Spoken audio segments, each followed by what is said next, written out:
After handing a golden pocket watch to Richard, the old woman quietly left the party. Richard had no idea who she was. He simply returned to the celebration. Meanwhile, the old woman sat in her car and began to cry. She had finally fulfilled her last wish. Back at her hotel room, she locked the door behind her, holding a script Richard had recently finished. She peacefully passed away. The years passed. Richard had become a well-known playwright, but lately he was stuck in a creative rut. To clear his mind, he decided to travel and find inspiration, as if guided by fate. He passed by a hotel that gave him a powerful sense of déjà vu. After checking in, a staff member showed him to his room. Later, Richard wandered into the hotel's small exhibition room.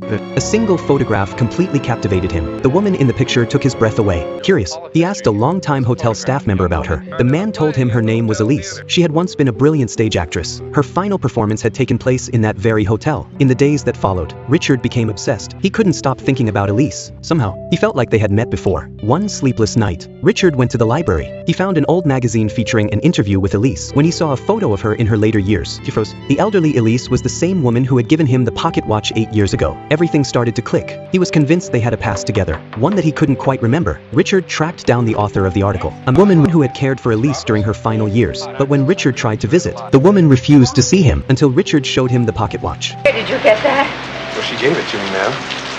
At the opening night of a play that I wrote at Millfield College about 8 years ago. Once inside, the man explained that Elise was kind and thoughtful, but at times she would seem lost in another world. People who had known her when she was young said she was once full of life. Everything changed after her final performance in 1912. No one knew exactly why. As they spoke, Richard noticed a familiar book on the desk. It was Time Travel, written by his old college professor. She read that book over and over.